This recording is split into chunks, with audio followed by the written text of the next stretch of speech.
Dans nos vies chrétiennes, particulièrement sur le chemin vers le ciel, est-ce qu'il est nécessaire d'être extravagant pour montrer qu'on est aimé de Dieu? Bienvenue sur notre chaîne Chemin de Grâce. Je suis Rachel Je suis Alexandre. et aujourd'hui nous allons discuter de la modestie dans la vie chrétienne.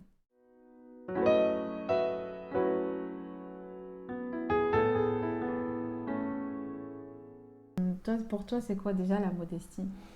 La modestie, je vais mettre directement en opposition avec l'extravagance. Ça va être de la retenue, de la simplicité dans nos actes, nos actions ou nos paroles. Oui.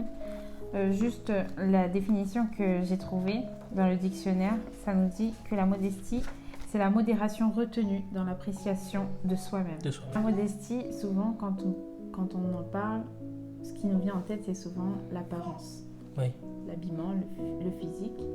Et c'est vrai que tout ce qui est à l'intérieur va se refléter sur l'extérieur. Mais ainsi, à contrario, c'est la même chose. Tu vois, en tant que chrétien, on doit se poser la question, qu'est-ce qui va rendre gloire à Dieu? Dans la manière, dans ce que je porte, qu'est-ce qui va montrer que je suis enfant de Dieu? Et c'est vrai que dans la parole de Dieu, on nous parle d'une pudeur à avoir. Que ce soit pour une femme ou pour un homme, il y a toujours une pudeur, une simplicité, chercher la simplicité. Bon, je prends l'exemple de la nature, comme c'est la création de Dieu. La nature, elle est simple, elle est belle, elle est magnifique. Et il n'y a pas d'ajout superficiel pour rendre plus beau cette nature. L'Éternel a déjà fait quelque chose de magnifique. Et souvent, on va vouloir ajouter des choses à sur nous pour nous rendre plus beaux, plus merveilleux. Mais nous sommes déjà des belles créatures de l'Éternel. Et déjà prendre conscience que nous sommes des créatures de l'Éternel et qu'il nous a déjà fait d'une beauté. Donc c'est pour ça qu'on ne doit pas se poser la question, est-ce que je vais rajouter ci ou rajouter ça? Parce que souvent quand on va rajouter, on va vouloir, voilà, tout ce qui est ornement, la parure extérieure, c'est pour attirer l'œil, attirer voilà, le regard, l'attention des autres. Et est-ce que c'est ce qui est la chose principale? c'est vrai. Là, tu as parlé de valeur ajoutée, effectivement. J'ajoute, quelle est ma valeur? Aux yeux de qui? Aux yeux de qui est-ce qu'elle est importante? Si je prends ma valeur aux yeux de Dieu, j'ai rien besoin de rajouter. J'ai rien besoin de rajouter. On peut regarder directement. Dieu a créé l'homme nu. Ils n'avaient pas de vêtements, ils n'avaient pas d'apparat, pas de bijoux, rien de superficiel. Je ne suis pas en train de dire oui qu'on va aller se promener nu dans la rue ou vivre nu, mais qu'est-ce qui a été important à ce moment-là? Est-ce que leurs vêtements, l'apparence n'était pas important puisque Dieu les a créés nus? Ce qui était plus important, c'était ce vêtement de lumière qu'il a donné.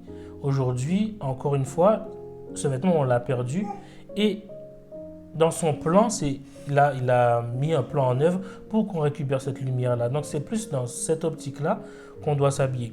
Déjà pour rendre gloire à Dieu, premièrement, parce que le verset nous dit, dans tout ce que vous faites, faites-le de bon cœur, comme pour le Seigneur et non pour les hommes. On doit faire ce qu'on fait comme si c'était fait pour Dieu. Exactement. Et je prends une petite expérience personnelle où c'est vrai qu'il y a une jeune fille qui se rapprochait tout juste de Dieu tout récemment et qui me demandait, j'ai envie de m'habiller, d'avoir un peu plus de pudeur parce que je ne m'habille pas vraiment correctement. Est-ce que tu n'as pas des conseils à me donner? Et la première chose que je lui ai dit, c'est pas tout de suite « Ah oui, tu dois mettre ci, tu dois mettre ça ». Ce que je lui ai dit, c'est d'écouter l'esprit de Dieu va lui parler. Quand tu vas t'habiller, je sais que ça m'est arrivé aussi, quand tu vas porter tel ou tel vêtement, tu vas sentir, si quelque chose qui dérange, tu vas pas te sentir à l'aise. Et le Saint-Esprit va te parler par rapport à ça. Tu vas pas te sentir à l'aise parce que tu montres trop de choses que tu dois cacher, que tu dois garder. Et donc voilà, c'est ce que je lui ai dit, tout d'abord de savoir écouter le Saint-Esprit. Lorsque l'Éternel te parle de savoir écouter, lorsqu'on porte des choses, si on écoute sa propre volonté, et dire bon, c'est pas grave, un petit bijou par-ci et tout ça. Pour se valoriser soi-même, on repousse finalement la voix de Dieu. Bon, je pense un petit peu plus à moi et puis toi, attends. Oui, c'est ça, parce que pour qui est-ce qu'on veut faire ça? Est-ce que c'est juste pour nous, pour qu'on se sente bien, parce que je suis bien habillé, donc je vais me sentir bien? Est-ce que c'est pour que les gens voient comment je suis habillé et me fassent des conclusions? Pas forcément, mais que je vois dans leurs yeux que voilà, ça leur plaît. Ou est-ce que je m'habille pour plaire à Dieu? Et bon, on est beaucoup sur l'habillement, mais on parle de la modestie, ça s'arrête pas simplement à l'habillement ou à l'apparence, hein. Il nous est demandé d'être modeste aussi dans notre caractère.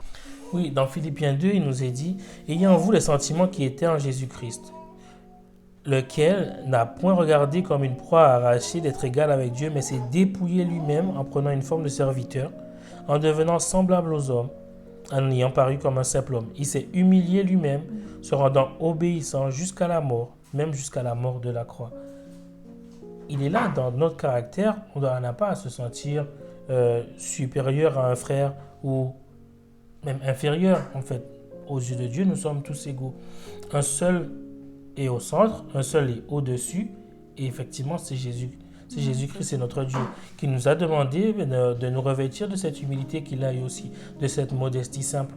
Isaïe 53 nous dit qu'il n'avait pas d'apparat, pas d'aspect pour attirer les regards ou quelque chose pour nous dire « Ah ouais, lui, on va le suivre parce qu'il nous plaît ».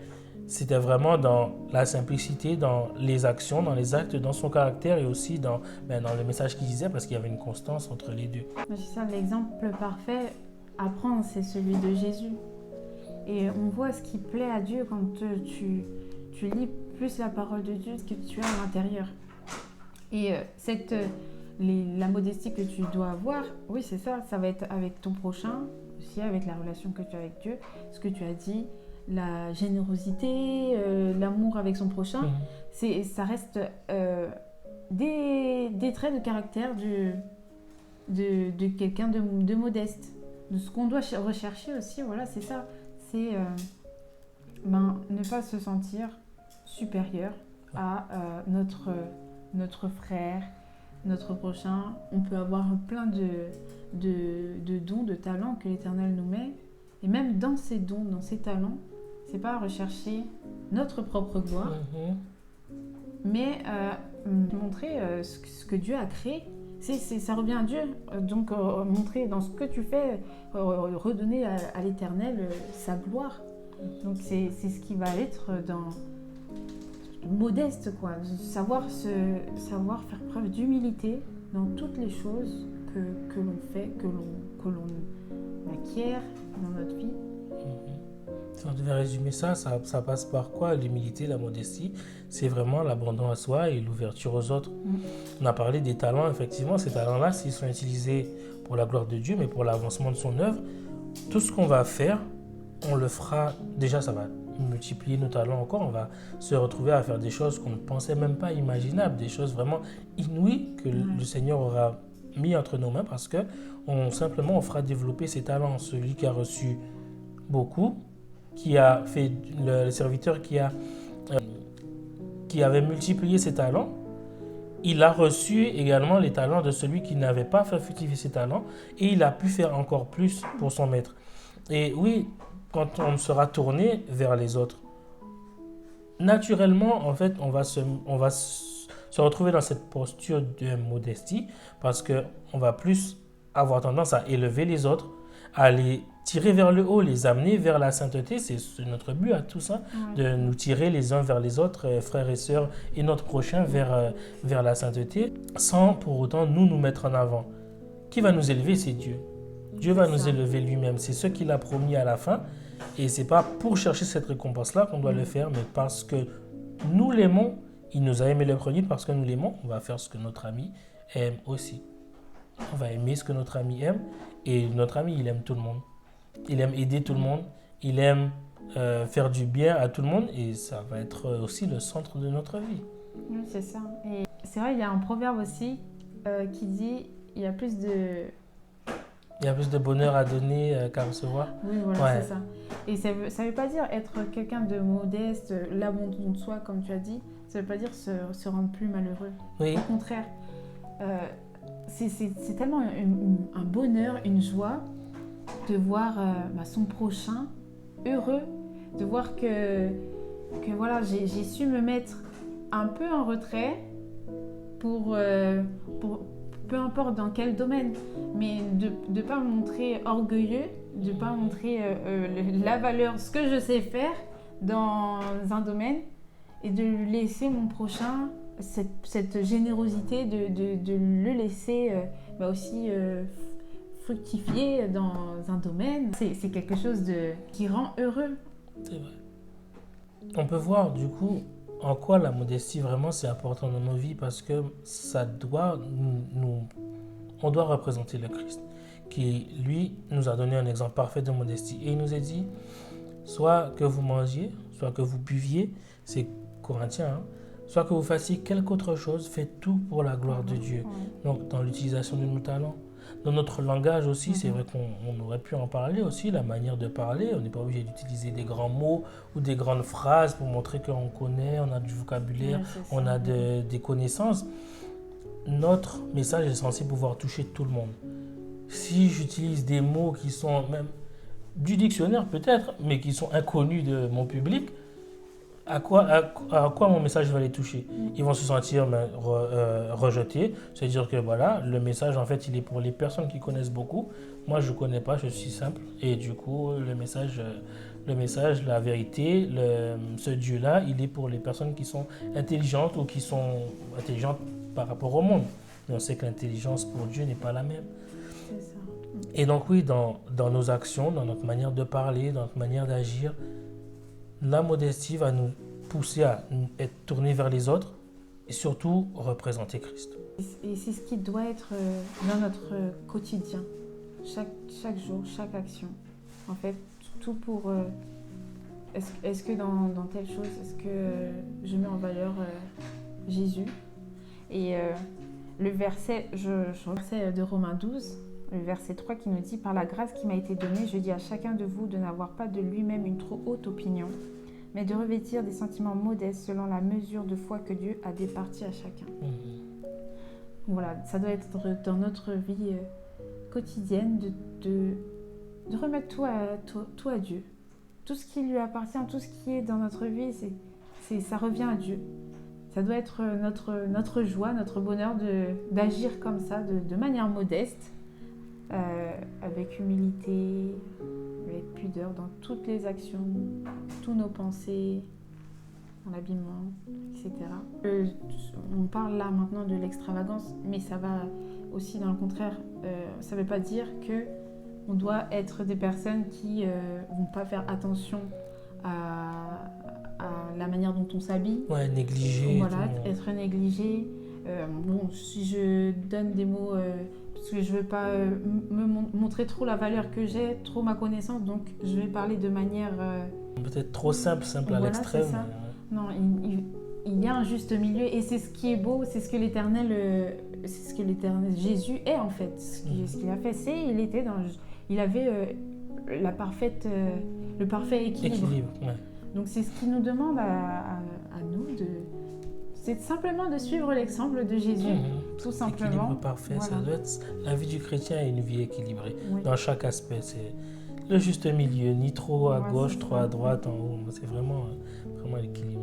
On voit que la modestie, elle ne se limite pas simplement à l'apparence physique, l'habillement, mais aussi elle touche nos actions, nos pensées, la manière de parler, et ça va agir sur nos relations avec notre prochain, les interactions qu'on va avoir avec notre prochain, mais aussi notre relation personnelle avec Dieu. Et c'est ce qu'on doit comprendre, c'est que cette modestie a pour but de mettre en valeur Jésus. Et c'est pas notre but à nous, en tant que chrétiens, de mettre en valeur Jésus. C'est ça, pour nous forger un vrai caractère qui peut se qualifier pour le ciel, qui peut vivre au ciel, parce que c'est des qualités qu'on doit développer déjà ici-bas pour pouvoir, pour pouvoir vivre au ciel, où ce sera la base, où ce sera la norme vraiment. Et ben oui, le Seigneur viendra chercher des caractères qui lui ressemblent, des personnes qui lui ressemblent, et si dès maintenant on travaille ça ici-bas, ça va lui rendre gloire, parce qu'on va lui ressembler déjà ici-bas, et il viendra nous chercher avec le sourire. On sera aussi avec le sourire lorsqu'il vient nous chercher. Je vous invite à tous, à nous, à tous, à vous qui nous regardez, de faire cet exercice chaque jour de notre vie. Est-ce que dans cette façon de parler, de se poser la question intérieurement, est-ce que je remets la gloire pour moi, à moi ou à Jésus? Et on va voir que dans notre vie, tout va changer et on va être plus joyeux de vivre avec cette modestie. Donc c'est ce que je nous invite à tous à faire. Et puis si vous avez des commentaires ou des questions, n'hésitez pas à mettre dans les commentaires de cette vidéo. Bien sûr, si vous avez des suggestions, des thèmes que vous voulez qu'on discute avec vous, des thèmes que vous voulez qu'on discute ensemble, n'hésitez pas à nous les mettre en commentaire, nous faire un petit retour aussi sur la vidéo, parce que c'est la première vidéo, ouais. Et on a hâte de pouvoir en faire plein d'autres avec vous, de parler de notre cheminement chrétien et de comment on peut s'entraider, nous et vous, pour aller vers le ciel. C'est notre but à tous. Donc, on vous remercie d'avoir été avec nous et puis on vous donne rendez-vous à la prochaine vidéo sur notre chaîne. Chemin de grâce. Quelqu'un